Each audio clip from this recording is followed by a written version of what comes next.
It's the SCCA National Championship Runoffs, and last year in the Runoffs' first visit to Heartland Park, Topeka, pole sitter Jason Knutson led the pack into turn one in Formula 500.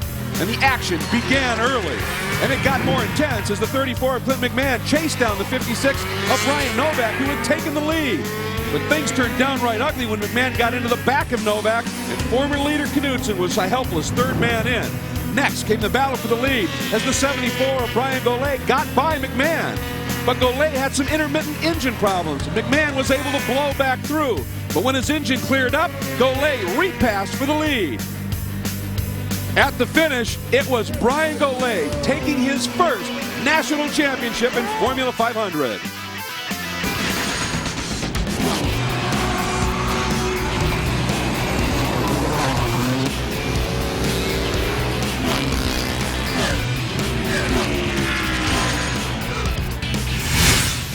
Over the past few years at the Runoffs, the Formula 500 race has had far more than its share of incidents that have upset the apple cart in terms of favorites and raw speed. Perhaps most affected is 03 silver medalist Brian Novak. Last 3 years qualified on the front row, and last year led once again, taken out because of contact, and ended up in 8th.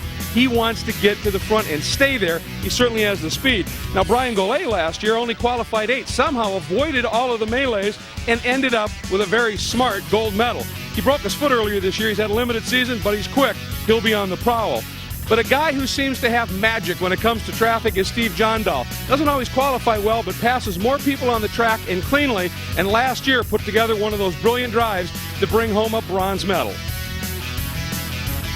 Another driver caught out by incidents last year was Clint McMahon, the 05 silver medalist. He too was in the lead when contact dropped him back to a 16th place finish. But he won his division this year with 5 wins. He wants to get another medal. Jeff Jorgensen was a driver who put together a very smart drive last year. Qualified 7th, came through all of the carnage with a solid 4th place finish. Is a podium in his future? You know he wants it. Jason Knutson? You bet. Trouble for him in terms of contact. Qualified on the pole last year, but didn't even finish the race as the result of contact. The key to success for all of these drivers today is these race cars look as pretty as they do right now when that checker flies.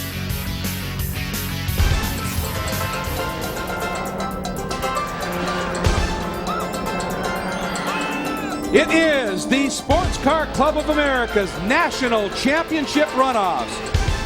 A change in the SCCA this year, the addition of a new division. The growth has made it 9 divisions. But one thing that hasn't changed, it's one race to determine the national championship. And for the 10th straight year, Formula 500 is one of those classes. And that's the race about to unfold here at the 44th running of the SCCA National Championship Runoffs presented by AT&T. Hi, everybody. Greg Kramer along with Dan Biggs, John Bizignano, Sandy Hang down in pit lane. And these cars, a big track, some changes. This track now even faster and more flowing, Dan. Tell you what, these buzzsaws should put on one heck of a show. Yes, they should. They're going to be really fast through the 1 and 2 area, 3, 4, 5, and 6. Turn 6 is going to be very important for these guys. They need to get out and get through this area down here.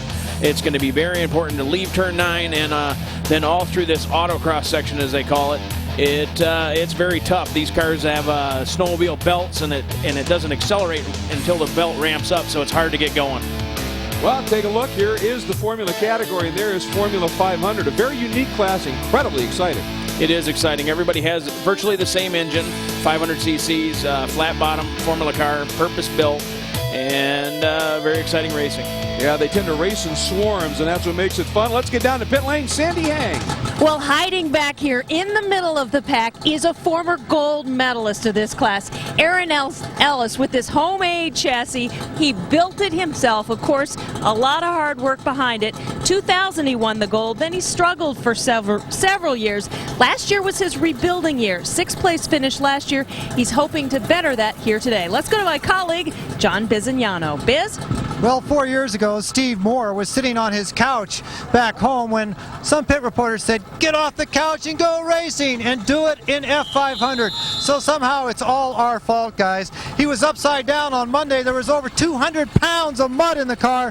I don't think you've seen all the speed possible out of the 62. Look for it to go towards the front. Danny Binks, one guess who that guy was that said get off the couch. John Bizignano. So It's fitting he did the report, and he was absolutely right. This is a fabulous place to start a road racing career, and you won't find much more fun than running in Formula 500. Those centrifugal clutches spool up, and those cars launch. Even though the tires are small in terms of diameter, there's a lot of meat that meets the road, and these things get through corners. We are in for a treat, folks. Don't go away.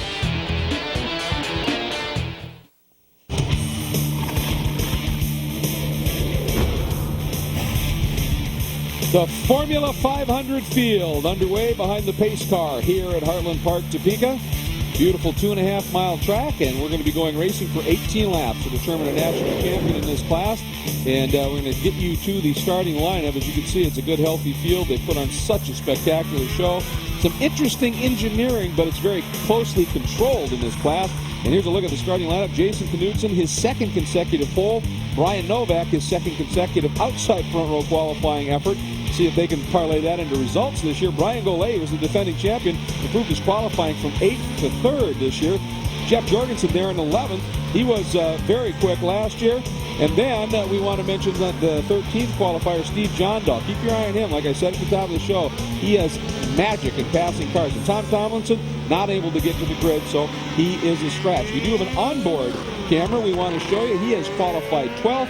And it is right there, that white car, the number 33 of Andrew Brenkus, the Priority Partners Invader. So going to give you a good idea here on the ride of these cars. And boy, I'll tell you what, it is pretty spectacular, and you can see the vibrations. Let's check in with Sandy Hang. Any last-minute development, Sandy? Well, yes, one of the faster cars that we haven't talked about yet is the number 31 car of Don Hamilton. He had a rough practice session this week. Every practice he went out seemed to roll off the track, but he really got it together on the final day, and he thinks he has a little more speed than what his qualifying time showed. He's done well here at the runoffs, been consistent, but he's starting 7th on the grid. Biz? Well, let me tell you, Sandy, you got to be serious about this a little bit. As I said, if you are at home sitting on the couch and if you want to go racing, really do consider F500. A new car is about $18,000, but there's plenty of used ones around for about half of that. A season will cost you between $12,000 and $16,000. That'll get you up to 8 races. Really, the most expensive things, that's the tires and the travel. Formula 500, a great way to experience the thrill of a real race car on a budget. It is, and it is about as fun as it gets. And speaking of fun, one of the concerns after last year was the track was a little tight and busy. And when they opened it up a little bit, everybody's saying this track now, as we go onward, is one of a fabulously fun track to drive. But there was some concern earlier, Danny. How well would it race? Looks to be racing pretty darn good. It does look to be racing really well. I was surprised when I got here a couple of days ago. I looked at the track and I said, man, the passing zones are going to be very tough. But Ray and his guys have done a great job, and that's Ray Irwin, and actually we raced against him in Trans Am. Yeah, and you can see the change there. The old course, much tighter, and now here is turns 1 and 2. You can see to the right of the screen, that's the old, that's how tight it was, and now it is just flow. The only issue there is going across the drag strip. You can see the 2 areas of bumps, and in these cars, this is something we're going to have to watch, because especially if they clip that curve going into one, the car gets unsettled there. We watched him skip across that drag strip, have to get it settled before that very fast left-hander in 2. And so some of these onboard shots here from Brenkus should be spectacular, as well as the camera shots. Lights out on the pace car. We're about ready to go. I'm pumped. One thing you saw on the camera shot there from the car was how shaky it is. And these cars don't have suspension. They have little bump rubbers, so that's why it is so shaky. All right, here we go. On board, back in the 12th spot with Brenkus, bringing him up, looking for the green to get the Formula 500 National Championship underway, and it flies. We are green, and we are 5 abreast. Down into the little bend to the left, now up into over the rides, into turn 1, still 3, 4, 5 abreast, and Novak, that red car, right to the front. Beautiful start on board with Brenkus. And it looks, Danny, like everybody got through. That's good driving. Wow, I can't believe everybody got through that. Oh, man, they were 4, 5, 6 wide. And look at the start by Jondahl. It is the white car right there. It's got a little bit of purple in it, kind of tucked in behind. Another great launch after a tough qualifying effort. Somebody's smoking there. You have to see if there's somebody got if that's mechanical or was a little bit of rub. A little bit of dust flying in the background there, but it is Novak who's got it. Well, here we go. Well, 4 cars involved, and that's coming out of 4 into 5. Yeah, I think they all got together there. They were checking up on the start, and it just ends up being like a seesaw, and they all piled up. Watch it here. Guy just spun up in front. The 25 of Elder gone and went around, and of course everybody looks like scattered to avoid him.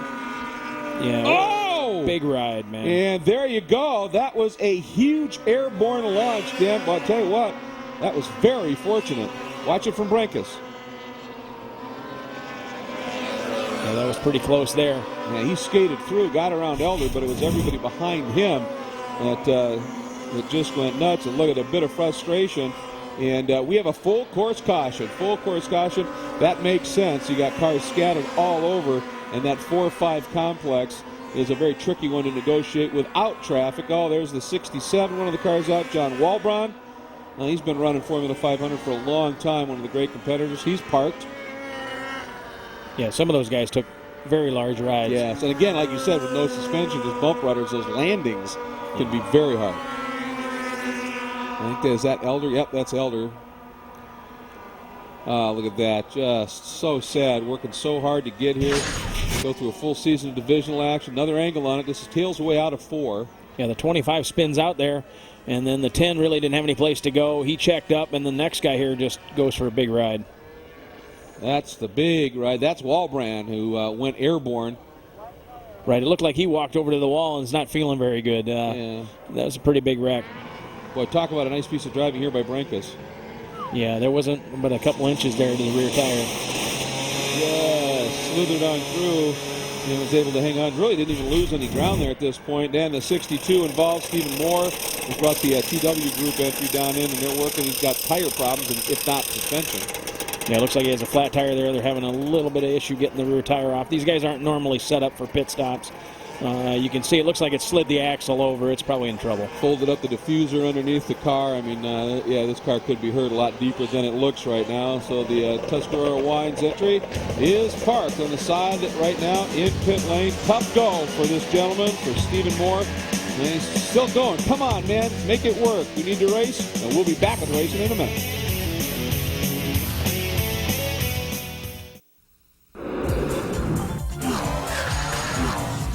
This is Christina Lebeco's first time here at the Runoffs, and she has a secret weapon here. Her brother, her older brother Jim, has actually run in his second Runoffs now, and he's been giving her a few tips. How does it help, Christina, having your brother here? Jim provides the encouragement that any brother you would want to have encourage you. Did he show you the line around here? That's exactly what he's there for, and he tells me exactly where I need to go faster. Well, Christina's no slouch. She's a solo champion 5 times now, and so is Jim. How is it racing this year with your sister? It's absolutely fantastic having family here, and it's exactly what Formula 500 racing is, what SCCA racing is, bringing families together for a great week of racing out here in beautiful Kansas and Topeka at Heartland Park. We absolutely love being here together. Well, these two are friends and they have a lot of fun, but don't think for a second they aren't competitors. Both are out there to win. Well, I was going to say those upbeat comments from Jim about having family around were before qualifying. Christina out-qualified him, so that's the story. But Jim had an amazing start. He qualified 19th and is now 10th. And Sis had a decent start as well, but she's still sitting in 20th. Now, quickly want to go back and show you why we are under a full course caution here. And you can see the relative size of these cars compared to a street car. That's the pace car out there. These are small and furiously fast and exciting. And some of the field working here.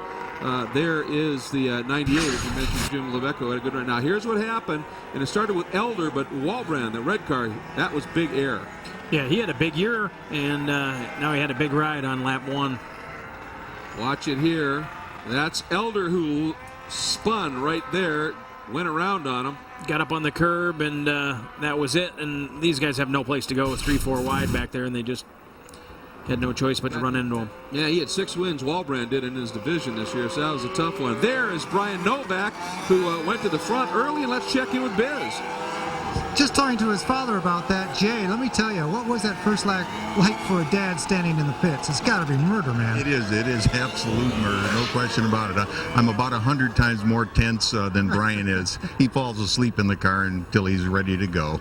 Well, he's not sleeping now, mate. Let me tell you now. Now you said he came on the radio and said absolutely nothing, or everything was okay, or No, everything. I know everything's fine, or he would have said something. So we're comfortable with the position he's in right now, and hopefully he'll be able to maintain it.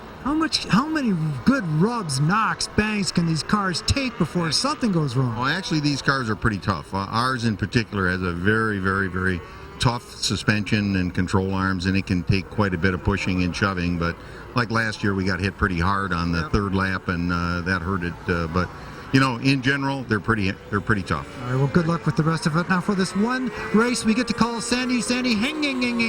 Oh, I know, Biz. You were waiting to do that. Copy these little engines. I'm with Tim Goulet, Brian's dad, and it seems like every year, Brian got such a start as a youngster. What was it? Was he 16 when he started here at the Runoffs?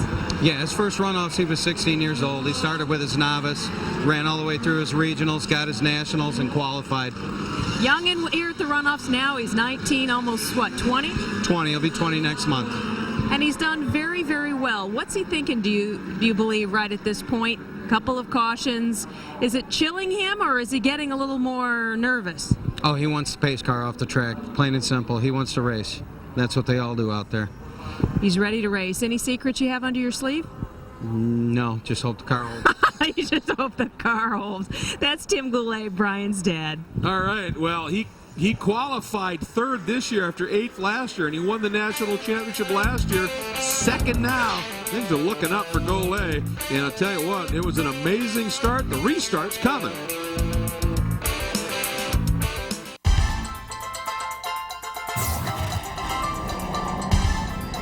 Welcome back, everybody. Formula 500's national championship at the end of a very intense season of divisional racing on SCCA's national level. And it all comes down to one race, 18 laps, 3 medals. The gold is what everybody is after in Formula 500 today. And after a rough and tumble early start, a yellow, and now we are back to green. And Brian Novak qualified second, took the early lead, and boy, did he get a good restart again. Look at the blue car. That is Don Hamilton. Hamilton qualified 7th in the first start. Dan went to 3rd, and now he gets another beautiful start, jumps into 2nd, puts Goulet back to 3rd. This guy is magic on the starts. Yeah, he's real aggressive. He hit the number. You know, when it was time to go, he was on it. Those are both Nova cars up in the front. Got somebody a little bit wide there. That's Goulet, the defending champ, who was second during that caution period, ran wide and has been shuffled back a little bit. Clint McMahon now up to 3rd. The 3rd car on your screen there, that dark blue entry, is McMahon. Check that. That's the number 92 of Jason Knudsen. He was on pole at the first start. He got shuffled to 5th. Boy, he made up for it again on this restart and has augured his way back up into 3rd. That was the gentleman who sat on, just a remarkable driver, sat on the pole and was on pole last year. So just an amazing story. And Don Hamilton has been spectacular on the launches. Well, spectacular is very accurate for the description of what's going on out there. We're with his father, Dennis. Dennis, I got to ask you, have you guys done something special to that car for him to be able to get these jumps like this on the starts? Of course. Of course. What is it, mate? The engine we're using makes more torque than the 493s. The 494 engine makes more torque. If that restart was too fast, if it had been a little slower, we wouldn't have seen McMahon come up alongside of him. Wow, he's in 2nd now. There's he's in 2nd. Okay, Dad. He's looking proud up here on the wall, guys. And he should be, Dan. He has been really impressive, and obviously that car is working. That is a sort of a relative of the car that's in the lead. The car that's leading is a Nova car, and the car in 2nd is a Ravicon, which is Nova car backwards, and they just did a redesign on things. They changed the engine layout in the Ravicon. Kind of an interesting story. Oh, we've got the 35 is pulled off. A lot of smoke from Tom Hastings' car. He's done for the day. Yeah, that thing is really overheated. That one's all done. Yeah, I don't think it'll catch on fire. It's just steam, but probably had a leak or something and really, really got hot. All right, back to the action in Hamilton. The blue car, the light blue car in second, has Knudsen, the pole sitter, all over in the dark blue car. Then it's McMahon, then Bob Giesen, who had a very solid start and restart as well. He qualified 8th. He's now up into the top 5. But the start of the race and the restart, this guy is amazing. Stephen Jondahl, 13th. He is now in 6th. Is where he started, and now is running in 6th as we hop on board with Brinkus. Great onboard shots here. He is now running up in 12th, and boy, did he get a run out of that turn, but just didn't have the room to make the move.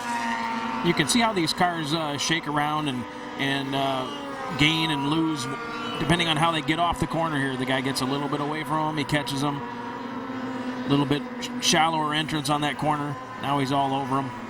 This is almost like the video game on the computer, isn't it? This is awesome onboard stuff, and these very nimble little Formula 500 cars, and they are quick.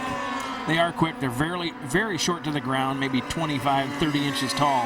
And the whole car is very small, very narrow, very short. The guy he's chasing is Aaron Ellis, a former champion in the class, so nicely done by Brinkus. And behind him is David Lapham, who is a very experienced driver in the Formula 500 category. It was previously called Formula 440. Same thing, really, just a little bit different engine size that they run now. Lapham going to take a run at Brinkus down the inside. This is for position to get through into 12th, and he's made the pass. One thing you see here on the dash of this car is the lights start flashing. That's the engine RPM. When the green lights come on, it's saying, hey, I'm getting close. There's yellow and then red lights.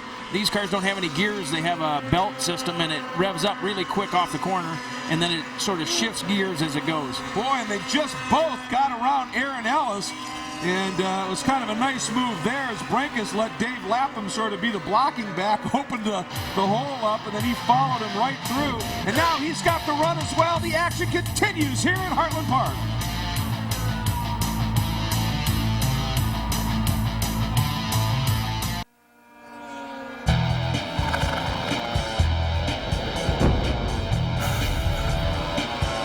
Formula 500, led by Brian Novak, here at Heartland Park, the peak of the national championship. But the battle for second is under contest, and Jason Knudsen rockets down underneath Don Hamilton, and the pole sitter, who was shuffled back to 5th at the very start of the race, has now worked his way up into 2nd. And here comes defending champ Brian Golay, ducks underneath Hamilton as well.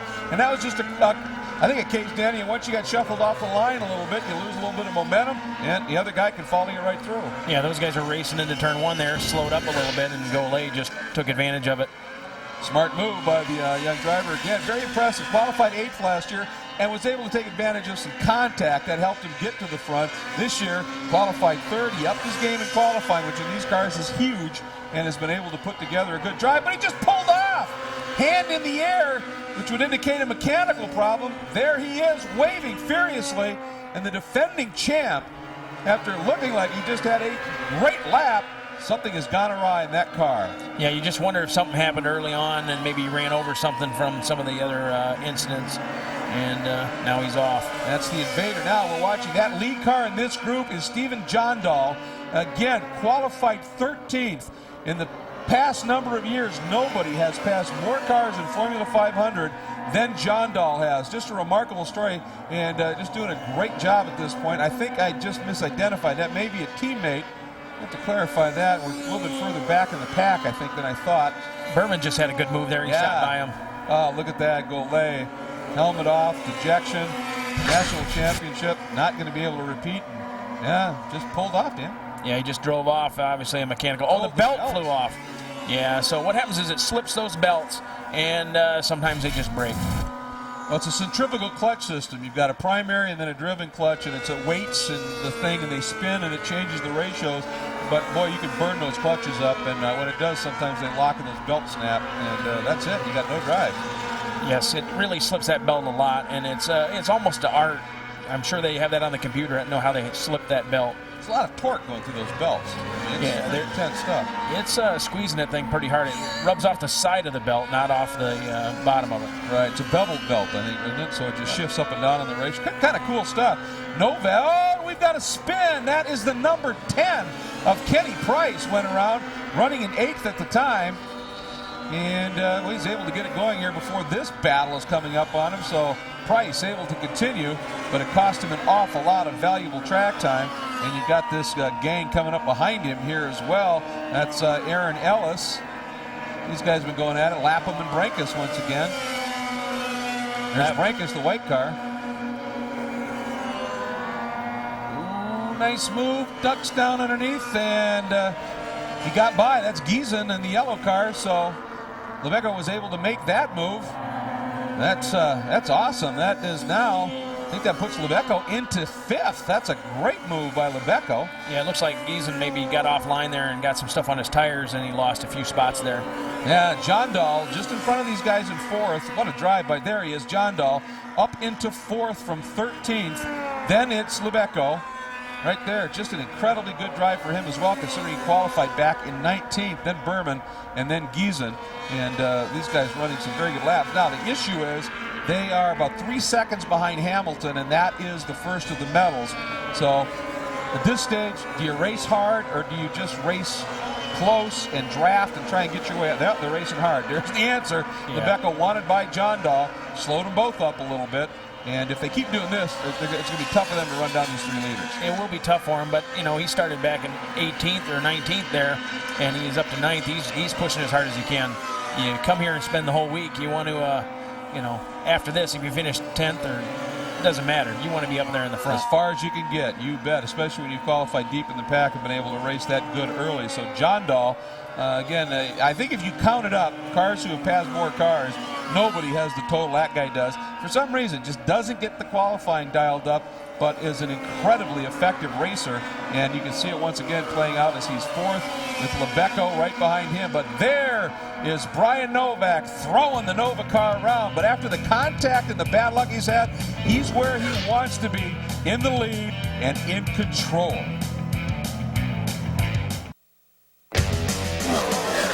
Welcome back, Formula 500 underway. Here's what's happened thus far. As we told you, 5 abreast going in. The pole sitter got absolutely shuffled back from 1st to 5th.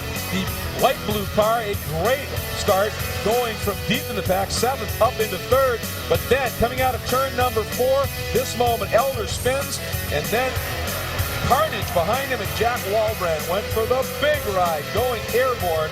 And we had the restart after a caution, and Novak covered it beautifully. But again, Hamilton taking advantage, and that blue car rockets his way up and into 2nd. Golay was 3rd. The defending champ, the belt, breaks. He pulls off, no drive. To the rear wheels, his day is done. And then a bit of a moment for number 10, Kenny Price. The number 17 ducked underneath him. Price got run offline, and around he went, but he gathered it up and was able to keep going. And the interesting story here for Brian Novak, he won his division. He also won the June sprints. That means if he can win the runoff, he wins the very prestigious Triple Crown. That's very difficult to do. Few achieve it. And Brian Novak right now is in a great position to do exactly that. Yes, he is. Novak and Knutson have been trading fast laps here, back and forth. Traffic's going to be the factor here. Looks like, not sure which number it was. He got out of the way, help these guys out. We'll see if he does it for Knutson. Well, we've seen some absolutely great driving by the cars that are struggling for whatever reason here in a lot of classes already that have just been able to get out of the way and let these guys through. Now, there wasn't a lot at that moment that he could do. That's the 62 of Moore. Remember, he was in the pits earlier involved in that incident. You got to get back on track, and it did cost, I think, Knutson just a little bit. But look at the margin now that Novak and Knutson have opened up over this blue car of Don Hamilton. It's about 8 seconds at this stage. And then here comes John Dahl, and he's coming after Hamilton. He's closing it up. He is coming after Hamilton. Hamilton had 2 great starts and was able to get some track position on these guys, and now they're starting to chase him down a little bit. Well, I'll tell you what, this is we have dodged a bullet today. There's no doubt about it. The forecast was definitely by this time of day for there to be some rain, and it has stayed south of us. All the maps have somehow shown us that that is where it's staying parked, and there's even a little bit of sunlight coming to break through. You see some shadows on the cars. That's good news indeed. Kenny Price, after that spin, Dan, he had a nice recovery, and he is already back up into 7th. Yes, he is. He's got some damage on the back. It looks like it bent up some of the diffuser there, but didn't slow him down any. No, he's doing a very nice job just making the recovery and working his way, doing the best he can. He's kind of lonely right now in a sense. He's a few seconds behind Giesen and a few in front of Lapham at this stage. but Lapham and Brinkus, they have been closing it up. We hop on board with Andy Brinkus, who now finds himself in the 9th spot. He has worked his way into the top 10, and those onboard shots, as you pointed out, gives you an idea of just how challenging it can be. Now, we're going to show you a little moment for Brinkus from the onboard shot. Watch this. He's had an eventful day, shall we say.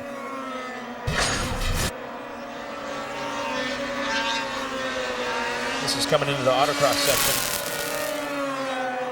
Yeah, it looks like he carried a lot of speed in there, and it just went on around. One thing about these cars, when they spin, it spins, stops. I mean, they're so short wheelbase. They spin like a top, they stop. And like I said, there's a lot of rubber on those tires, and boy, it just stops and doesn't it? Oh, we've got a new 3rd place. John Dahl, what a drive. Stephen John Dahl has come up and taken 3rd away from Hamilton. Hamilton looked for a moment like he was going to give it a try, but John Dahl, this is just a remarkable story. Again, qualified 13th, can't say it enough. He has won the Central Division this year, 3 wins, but just didn't get the qualifying done here, and the guy's been a missile. Yeah, both these guys qualified, 7th and 13th, and they both jumped up right up into the front here, up 3rd and 4th right now. Yeah, John Dahl's best qualifying lap, a 1:39.5. His last lap was a 38.7, so he's almost a second quicker than he's qualifying. Nice job there once again by Moore, pointing by Hamilton, and the blue number 31 as he's still trying to stay in touch with John Dahl, and that puts John Dahl into a medal position. Look at the move. Yeah, you got to run down the front straightaway, took the inside away, and basically Hamilton didn't have any choice. John Dahl, by the way, running a Red Devil. I believe it's the only one in the field. And Hamilton catching a little bit of traffic. And that's going to be a factor now to the end of the race. But it's still Novak and Knudsen. 1-2.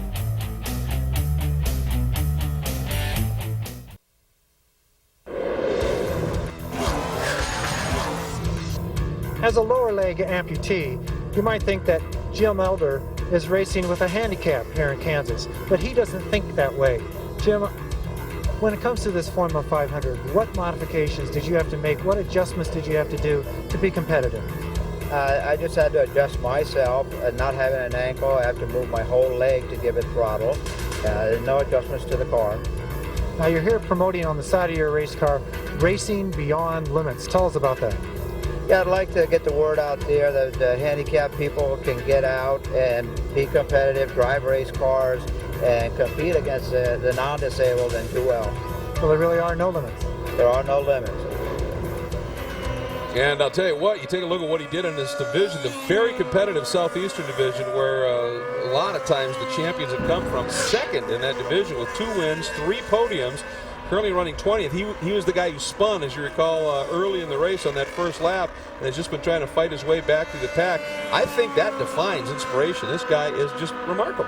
Yes, he is. I can't imagine being able to do that, and he's doing a terrific job. Yeah, and at the speed he's running, I mean, he is just right in the fray. Had that tough moment early. That happened, certainly. And now this is getting interesting here because Don Hamilton, as quick as he's been on the restarts now, he's got company. That's James Lebecco. That's Lebecco coming after him. And Hamilton is 3rd as John Dahl. So now we get the report ahead of spin. So this is the battle for 3rd right now. The orange car is Lebecco. The yellow 01 is Geeson. And this is what I talked about earlier. These guys racing swarms. And look at the move by Geeson. Just got out of turn number 4 with an incredible head of steam. Ducked underneath Hamilton and has now picked up the last podium spot, or the last medal spot, the podium. But look at Hamilton come back. There's a bump. Yeah, there was a bump. He drove in there a little bit too again. hard. Yeah, that he shouldn't have chopped him off. He should have left some room on the inside there, and they ended up bumping into each other. But there you see one of the neat things about these cars. They hit it. I think a larger car, that's a big spin off in the grass, and this guy just... You can see the front tires pushing big time, and Hamilton got inside, gave him a little nudge and said, hey, I'm here, and you need to give the guy on the inside some room, and he didn't do that.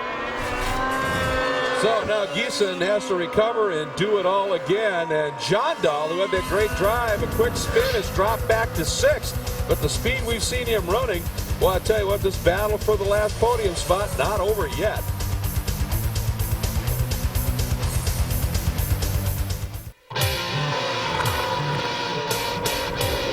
44th running of the SCCA National Championship Runoffs Formula 500. The class under dispute, the medals to be awarded.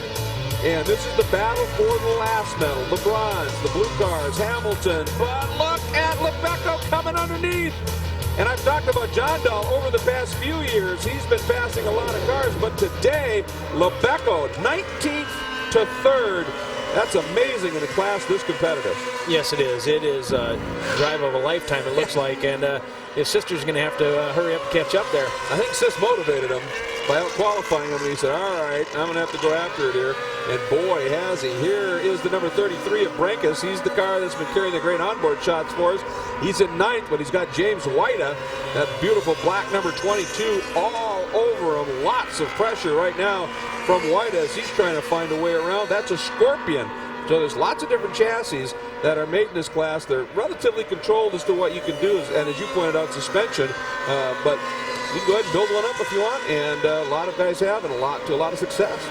Yeah, there's I think 7 or 8 different chassis, and the car that's leading right now, those guys build their own car. Some of these guys build their own cars. It's the home-built class, and then you can buy a car as well. Sure, absolutely. And as Biz has talked about, this is a great starter class. There are guys who just love this, don't want to leave it, have raced it for years. But the SCCA, as we talked about, things have been growing and growing and growing, that one of the divisions, Central Division, had to be split because of the growth in it. And speaking of split, here comes Hamilton back around Lebeco and into the podium spot, into the bronze. But Lebeco's speed has been absolutely incredible. Boy, I'll tell you, Sandy, Hamilton, he got loose. Lebeco got into the back of him, but it was not Lebeco's fault. Hamilton clipped the curb, hit that drag strip and skipped. Nowhere for Lebeco to go, and Hamilton has dropped well back. So, Sandy, he's back in a podium spot. Well, this has been an amazing race for the Lebecos, both James and Christina. Todd Allen here is a crew chief, but also Christina's fiance and James's future brother-in-law. You've been nervous here, but what are you thinking these final laps? As long as they bring both cars back, we're happy. We can't be happier with what they've pulled off, so we're satisfied. Now, Christina had bragging rights, at least for the starting order, but James got around her quickly. The last-minute thing he said, didn't he think that he didn't qualify as well as he could have?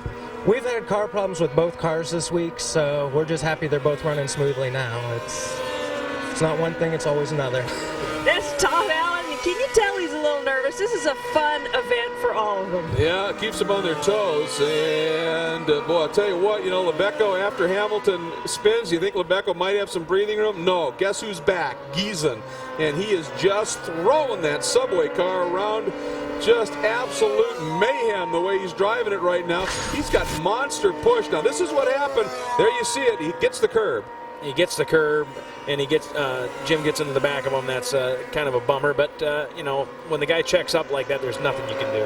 Yes, you're building a head of steam to try and get a run on him. You got a nose up underneath, and then suddenly he has to slow up. But Giesen, here goes Giesen, down to the inside, looking for third, and he's got it. But I tell you what, though, he's dealing with monster push, and Lebeco comes up underneath. Giesen is off. He's back on. Giesen's car is just bloody quick in a straight line, but it doesn't seem like he's getting the thing to turn. No, it looks like it's pushing rather bad. He's driving it for everything it's worth, but Lebeco is just doing a little bit better job trying to keep it on the road.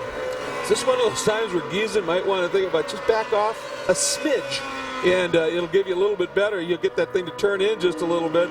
We are on the final lap, though, for Brian Novak, and after all of the struggles he's had just in terms of finishes, speed has never been a question, but man, he's had 2 front row qualifying spots, but he's had problems with contact or breakages or whatever, and this is one he has been waiting for, Dad has been waiting for, and of course the company's been waiting for. He had a silver in 03, but it's been lean in terms of finish results at the runoffs since then. But here we go, the Nova car in the hands of Brian Novak, onto the front straight, to the wall. There's Dad and the crew. They are lit, and deservedly so. All the speed, all the promise of that package has come to the fore, and that red car can have a little bit of gold on it in just a little bit here. Look at that. Boy, are they happy. Those guys were really focused the other night. I was down there talking to them, and they were looking at the computer, and they said they had something for them. Christina Lebeco on the last lap, it got away. She had gotten as high as 12th, and then has gone away, and she's had a bit of an off. Looks like she just nicked into the barriers over there, and she's doing the smart thing. Stay in the car, wait till the workers get over there, and then you can get out, make sure everything's safe. So tough deal for her, but Novak gets the win. Knudsen, and at least her brother brings home a medal from 19th. Unbelievable. And hopping on board with Andrew Brankus in 9th, who's given us some spectacular onboard shots. He's going to bring it out at turn 14, last time here at the Runoffs for 2007. Well into the top 10, a great finish for Brankus, and he hangs on to 9th, fending off that huge pressure that James Wyda had been putting on him. There's Wyda. It was that close, right to the line. So a nice job by Brankus. And, well, I'll tell you what, he put on a great show in that Priority Partners Invader. But there is the champion, Brian Novak. Biz, Jay has got to be ecstatic. I'll tell you, I've seen a lot of people celebrate wins, but Jay, you are one great celebrator. Congratulations. I can't tell you how thrilled I am for my son to win the national championship. Brian has developed this car to what it is today, where he could do what he did today and just control the race and get it done. And I am so proud of him. He's such a smart, young, talented guy, and I'm so proud of him. And I want to thank God and my wife for sticking with me, man, for all these years of trying. So it's a thrill beyond words. Well, congratulations on your thrill beyond words, Dad. Congratulations. So much. I appreciate it. Well, you heard him talk about Brian developed the car. I mean, they reversed the gears, or the engine. They reversed drive lines. They've done so much. And now they've reversed their fortunes, and it is gold. Unbelievable. And we'll be back to visit with him in just a minute.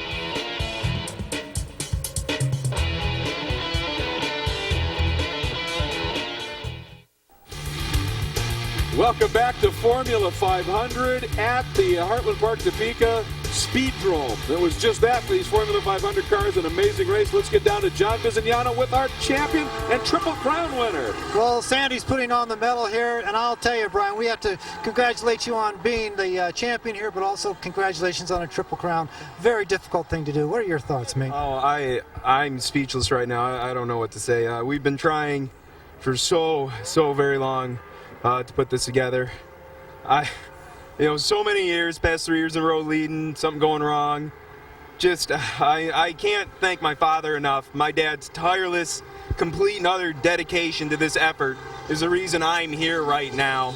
I did my job, my crew did their job, but my dad, designing this car, putting his entire effort into this, has made everything in the world to make this happen. He actually gives you all the credit. Now listen, I got to ask you about those opening laps. A lot of action going on. Yeah, a lot of action. I was just taking it easy. I picked the harder compound tire just so I knew I'd have enough at the end of the race in case something happened. So I was just taking it easy. Everybody was right on me, and then once I felt everything came together after that restart, I just tried to start pulling out a little bit. Congratulations on the Triple Crown and on being the gold medal winner, mate. Thank you very Sandy much. Hang. I'm with Jason Knudsen right now as he's about to get his silver medal. Great ride, great ride. Thank you. Hey, it was a great race. I tried, made up every gap I could on him, but I can only thank all the people that helped me this week. It's been 8 long days, and Hoosier and Mitchell Racing and my wife and my father-in-law. Everything was perfect this weekend. Well, and we'll look down the way. James Lebeco's getting his medal as well. What a ride for this guy. What a ride. What a wonderful class, you guys. It's always a lot of fun. Well, it is, and then you also heard the family part. This is what this is so special about SCCA, period, but certainly Formula 500 just tends to be where families come together and have a lot of fun. Here are the standings. Novak gets it done. Knudsen, pole and DNF last year, pole and second. Lebeco 19th to 3rd. That's stunning. Giesen, wild man to 4th. Steve Jondo probably had a bronze and had that late spin and just couldn't bring it back again. And then Brian Golay, the defending champion with the blown belt, parked it at the side of the track. So there was an awful lot of roller coasters going on, and one of them was certainly in 3rd, Sandy.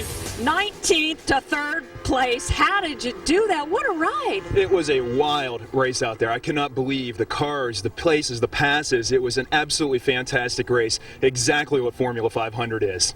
Any nerves there? Of course, it was a wild ride out there the whole way. I'm not sure I breathed or hyperventilated. I'm not sure yet. And that's saying something, guys. He's a doctor at the Cleveland Clinic, so he had a great ride. Oh, man, did he ever, and it was spectacular. But this is the moment that everybody lives for when you come to the runoffs, is that lap of honor with a gold medal around your neck. And as he said, you don't get there without the help of special people, family, and when you got somebody who works that hard in the cars for you, it's awesome, Danny. Yes, it is. His dad, I worked with his dad at Ford when we raced Craftsman trucks. He was the Ford Motorsports guy, and he knows what he's doing. They've obviously built a great car, and today they won. And you see also the frustration there as well for some other drivers. Clint McMahon's day did not go the way he wanted. But for Brian Novak, after a lot of trying and a silver medal a few years ago, it has all come good. Congratulations to Jason Knudsen for the silver and Jim Lebecco in that great drive as well. To third, some victory donuts for Brian Novak. It's been great. Thanks for joining us here at Heartland Park, Formula 500. Congratulations.